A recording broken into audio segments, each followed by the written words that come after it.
Richard Martineau. Les commentaires haineux freinent certains animateurs. Martineau s'en régale. Vous savez, j'en parle souvent avec Joseph Facal. On en demande trop à l'école. J'en parle aussi souvent avec le professeur Simon Landry. Là, on demande à l'école pas seulement d'éduquer, d'instruire, mais d'élever les enfants et aussi pas seulement de leur apprendre à lire, à écrire et à compter, mais aussi on veut régler tous les problèmes de la société à l'intérieur de l'école. Il faut leur parler de sexualité, il faut leur parler d'intimidation, il faut leur parler d'harcèlement, il faut leur parler de médias sociaux. Il faut leur parler. À un moment donné, les profs sont en train de péter aux frettes.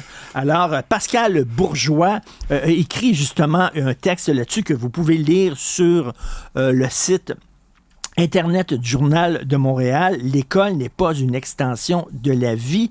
Elle répond, entre autres, à un texte que Joseph Facal a publié dans le journal le 4 juin dernier. Elle est avec nous en studio. Pascal Bourgeois, bonjour. Bonjour, M. Martineau. Bon, Pascal Bourgeois, elle est chargée de cours au département d'éducation et de pédagogie, faculté des sciences de l'éducation de l'UQAM. Et souvenez-vous, il y a quelques jours, elle a publié un texte qui a fait un pavé dans la mare, qui a mis le monde de l'éducation sans dessus-dessous.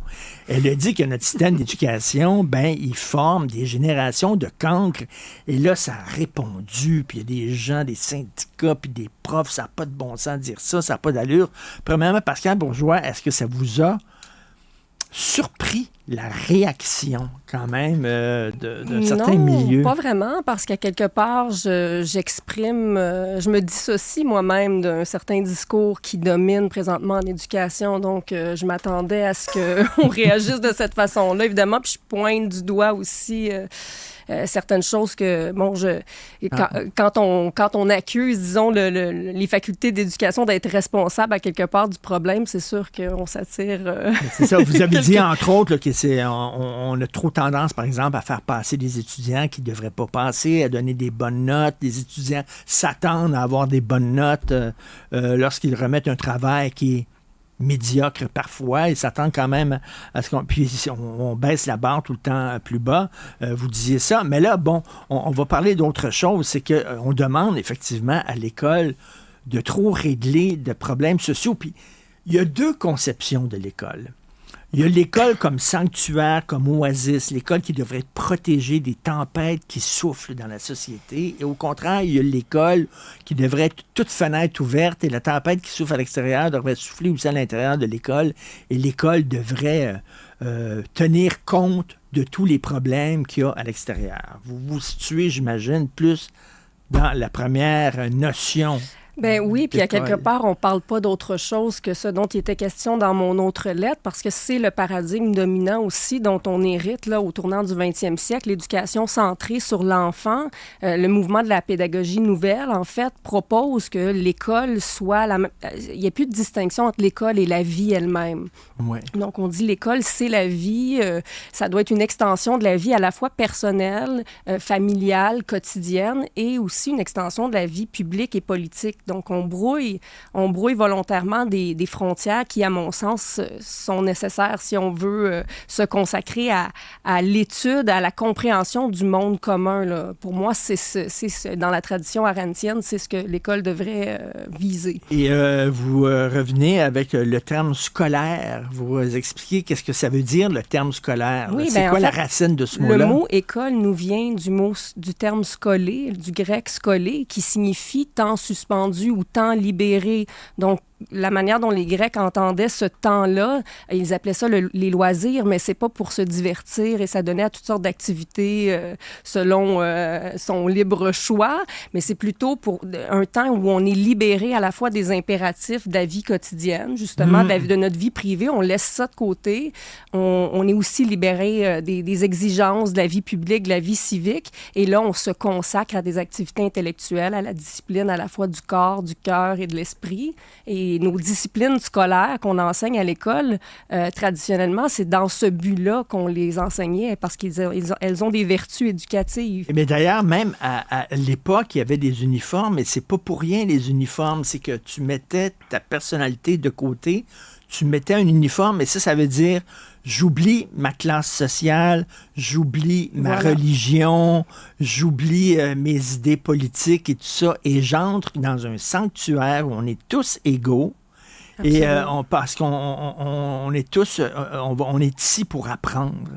Et il y avait comme, c'est un rituel de porter un uniforme. Absolument. Et on a voulu détraditionnaliser, déritualiser, mais ce qu'on s'aperçoit finalement, c'est que ces rituels-là nous mettent dans certaines dispositions, comme on entre au musée ou à l'église. C'était des analogies que Joseph Facal faisait dans sa chronique. Ben effectivement, en conservant ces traditions-là et ces rituels-là, on s'aperçoit qu'elles nous préparaient finalement au travail auquel on était supposé se consacrer. Mais là, si on centre l'éducation, par exemple, sur l'enfant, bien, on le centre sur soi plutôt que sur les contenus à apprendre. Donc, on ne communie plus autour d'un objet d'étude qui est le monde commun qu'on cherche à comprendre. Finalement, on est invité à se contempler nous-mêmes. On reste enfermé dans notre subjectivité. On reste enfermé dans le monde qui nous est immédiat, alors que l'école devrait en fait ouvrir une fenêtre sur autre chose. Et en parlant de racine des mots, là, j'ai lu quelque part que la racine du mot éducation, ça veut dire arracher. Arracher quelqu'un à son milieu, arracher quelqu'un à son époque, arracher quelqu'un, puis l'amener ailleurs. Le transposer ailleurs. Bien, on n'appelle plus les élèves des élèves non plus. Hein. Maintenant, on les appelle des apprenants. Ils sont en processus d'apprentissage. Ils sont sur un continuum, ils se développent. Mais le mot élève, justement, suggérait qu'il y avait une ascension là, vers quelque chose, un dépassement de soi qui était valorisé. Puis ça ne semble plus vraiment être le cas aujourd'hui. Et regardez, en France, par exemple, il y a beaucoup de professeurs en France qui disent il y a certains sujets qui sont très difficiles d'aborder dans nos cours d'histoire, par exemple, parce que chacun arrive avec son idée, sa religion, sa culture, etc. Et ça teinte un peu sa vision des choses. Ça les empêche d'apprendre, là, parce que les autres, ils arrivent en disant, ce que vous êtes en train de dire, ça va contre mes valeurs, contre mes opinions. Non, laissez de côté tes opinions, puis tes valeurs, puis ta religion, puis tout ça. Mais ça commence à compliquer la job des profs qui disent, là, maintenant, il y a certains sujets, on ne peut même plus en parler en classe parce que ça cause débat. Oui, c'est ça. On veut que l'école soit le reflet de chacun, finalement. Donc, chacun se regarde dans le miroir. Oui. Et puis, il y a cet aspect-là de centration sur soi, mais il y a aussi une autre frontière qui est brouillée. C'est ce que j'aborde dans ma lettre. C'est la frontière avec la vie publique et la vie politique. Donc là, ça, c'est autre chose qu'on voit apparaître de plus en plus. Ça devient de plus en plus populaire, cette idée de politiser l'espace scolaire et puis de transformer, finalement, nos élèves en jeunes militants. On les appelle des acteurs de changements sociaux, mais finalement, on veut en faire des activistes. Là. On leur fait écrire des pancartes avec des slogans politiques. Je pense que ça n'a pas sa place à l'école. Oui, mais là, on va vous traiter, certaines personnes vont vous traiter de rétrograde, mais cela dit, là, c'est pas parce que quelque chose est nouveau qui est nécessairement bon. Puis c'est pas parce que quelque chose est vieux que c'est nécessairement mauvais. Puis on a peut-être jeté le bébé avec l'eau du bain en se débarrassant d'une certaine forme d'éducation. Là, on disait, c'est archaïque, maintenant, il faut penser à autre chose et tout ça. Oui, Arendt appelait ça le pathos de la nouveauté. Donc, on est comme impressionné. On pense que ce qui est nouveau est nécessairement meilleur. Mais par exemple, quand on rencontre une frontière ou une barrière, on peut décider de l'abolir, mais on peut aussi se questionner sur sa fonction et se demander si elle n'avait pas une fonction, justement, qui était utile. Est-ce que vous trouvez, cela dit, que parce qu'on blâme le système d'éducation, mais il va falloir aussi se parler des parents, là. Les parents font plus leur job. À un moment donné, c'est à eux aussi d'élever leurs enfants. On dirait qu'ils travaillent trop, ils sont crevés, puis tout ça. Puis l'État va s'en charger, le gouvernement va s'en charger, le professeur va s'en charger. Il lui parlera de sexualité, il lui parlera de respect, mais c'est la job des parents de faire ça aussi, là. C'est vrai. Puis les frontières sont pas seulement brouillées au sein de l'école. Elles sont brouillées un peu partout dans différentes sphères de la société. Donc, la crise de l'autorité, par exemple, notre difficulté comme enseignant à assumer une position d'autorité envers nos élèves, on la retrouve aussi chez les parents qui essayent de faire copain-copain avec leurs enfants ou qui se transforment en thérapeutes. Il faudrait peut-être démêler tout ça, là. Ce serait peut-être profitable. Est-ce que vous seriez pour le retour de l'uniforme à l'école? Il y a un débat autour de ça, là. Ben, je ne suis pas contre, en tout cas, parce que je pense que ça peut justement avoir cette fonction-là de s'oublier un peu. On n'est pas à l'école pour affirmer notre personnalité, on est à l'école pour apprendre, pour se concentrer, attirer notre attention vers autre chose. Et puis, il y a quelque chose de bien dans le fait d'être un élève parmi d'autres, justement. Donc, non, je ne suis pas contre. Je pense que ça peut être une bonne chose. Là, je pense que le décorum, il y a une familiarité qui s'installe, un côté informel dans l'école, justement, parce qu'elle devient une extension de la vie. Il y avait peut-être quelque chose dans ces traditions-là qui nous permettait de se concentrer sur autre chose que soi. Et Pascal Bourgeois, quand on a le courage d'exprimer une opinion qui va peut-être à l'encontre d'un certain discours officiel, on se rend compte, oui, que on se fait critiquer, tout ça, mais ce qui est intéressant, c'est qu'on se rend compte que soudainement, il y a plein de gens qui pensent comme nous puis qui nous disent à l'oreille, « Moi, j'aurais pas le courage d'écrire ce que tu écris, mais maudit que tu as raison. » Puis ça, vous souriez en me regardant là, parce que vous l'avez entendu au cours des derniers jours, j'imagine. Ben oui, à quelque part, j'ai brisé mon isolement. J'ai reçu des tonnes de courriels. Ça m'a même surpris. J'ai reçu beaucoup de messages de soutien de professeurs, de chargés de cours, de superviseurs de stage, d'enseignants de tous les niveaux.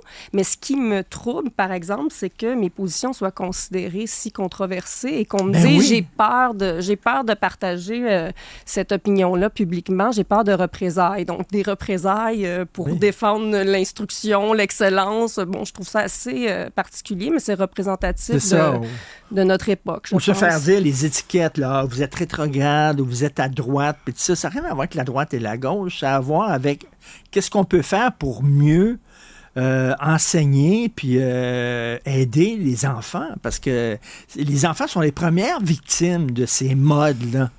En éducation. Oui, mais c'est ce qu'on voit, là, c'est qu'on remet en question la légitimité de ces normes-là. On remet tout en question dans la modernité et puis ça se radicalise plus on avance. Donc, les normes d'excellence, par exemple, vont être qualifiées dans certains milieux d'eurocentristes, de colonialistes. Donc, c'est la norme qu'il faut abolir pour atteindre une certaine justice sociale plutôt que de chercher un moyen de faire en sorte que le plus grand nombre puisse atteindre des exigences qu'on partage. Là. Et quand on vieillit, on se rend compte que les meilleurs profs qu'on a eus quand on était jeune, ceux qui nous ont permis là, justement d'évoluer puis de faire notre chemin dans la vie, c'était pas ceux qui étaient cool puis qui étaient gentils, c'était les profs qui étaient exigeants.